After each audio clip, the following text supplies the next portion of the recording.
Namah Shivaya, buenos días. Comenzamos la lectura de Ramana Maharshi y la senda del conocimiento de sí mismo. Capítulo 14. Upadesha, parte 1. Es sorprendente cuán secreta fue la Upadesha de Sri Bhagavan, es decir, la guía o instrucciones que les daba a sus discípulos, y de cuya palabra no existe traducción que sea exacta. Aun cuando era accesible a todo el mundo por un igual, aun cuando las preguntas eran formuladas y contestadas en público, las instrucciones que les daba a cada uno de sus discípulos eran, sin embargo, intensamente directas y se adaptaban a su carácter. Cuando Swami Yogananda, un Swami que contaba con muchos partidarios en América, le preguntó ¿qué instrucción espiritual debía dársele a los hombres para su mejoramiento? Replicó: depende del temperamento y de la madurez espiritual del individuo. No puede haber una instrucción en masa. Creemos suficiente recordar la historia de 4 devotos a los que hemos hecho ya referencia. Echammal, la madre, Shiva Prakasham Pillai y Natesha Mudaliar, para comprender cuán diverso era el tratamiento. Sri Bhagavan era muy activo. Él mismo lo confirmó, aunque aquellos que experimentaron su gracia no necesitan confirmación, y, sin embargo, ocultaba de tal modo sus actividades que los visitantes ocasionales creían que no daba ninguna upadesha, o incluso que era del todo indiferente a las necesidades de los que la buscaban. Hubo muchos, como el Brahmin, que trató de disuadir a Natesha Mudaliar, que abogaban en contra de visitarle.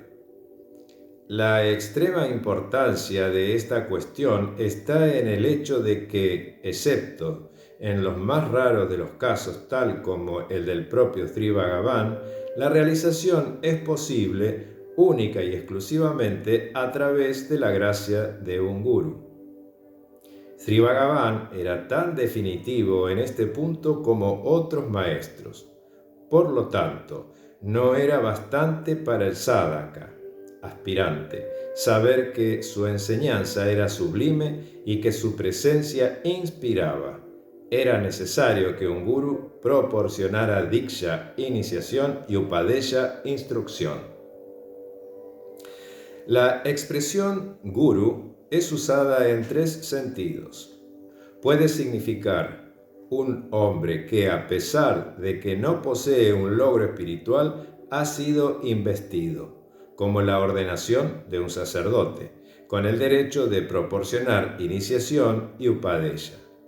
Con frecuencia es hereditario y lo podemos comparar a un médico de cabecera que cuida de la salud espiritual. En segundo lugar, un gurú puede ser un hombre que, además de lo expuesto anteriormente, posee un logro espiritual y puede guiar a sus discípulos por medio de una upadesha más potente, aunque la práctica puede ser la misma, que él mismo ha conseguido ya. Pero, en el sentido más elevado y cierto de la palabra, el gurú es aquel que ha realizado la unión con el espíritu que es el yo de todo. Este es el Sadguru. Es en este último sentido que Sri Bhagavan usaba la palabra. Por este motivo solía decir: Dios, Guru y yo es lo mismo.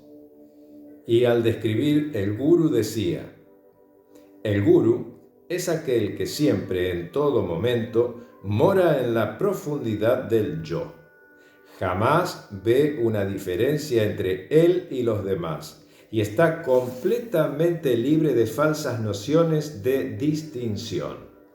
Esto es, que él es el iluminado o el liberado, en tanto que los otros, en torno a él, están atados o sumidos en la oscuridad de la ignorancia. Su firmeza o dominio de sí mismo no puede ser conmovida en ninguna circunstancia y jamás se siente alterado y confundido.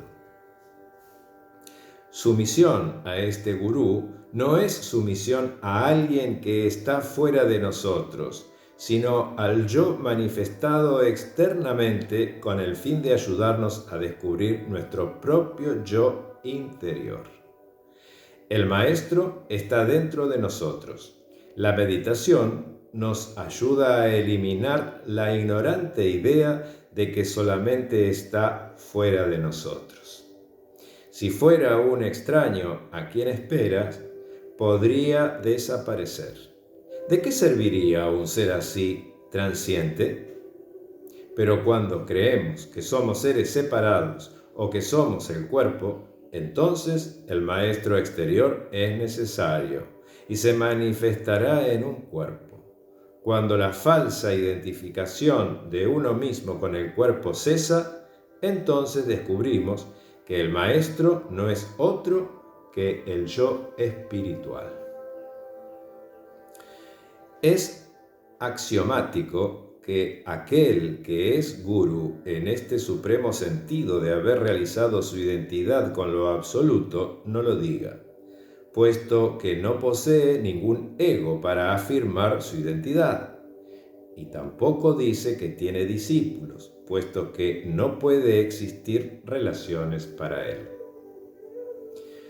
Aun cuando el ñani iluminado es uno con lo absoluto, sus rasgos de carácter continúan existiendo externamente como el vehículo de la manifestación, de modo que un ñani puede tener características humanas diferentes de otros. Una característica de Sri Bhagavan fue su ingenio y perspicacia. No parece haber la menor duda que lo mismo que él permitía ser considerado Mauni, aquel que presta votos de silencio, durante sus primeros años en Tiruvannamalai, con el fin de evitar los inconvenientes externos, también se aprovechó de esa imposibilidad doctrinal de afirmar la identidad o admitir relaciones con el fin de no tener que responder a las demandas en favor de una upadella por parte de aquellos que no eran sus verdaderos devotos. Es notable el éxito que obtuvo esta forma de proceder mientras no aceptó realmente la presencia de discípulos en carácter de tales. Om Namah Shivaya.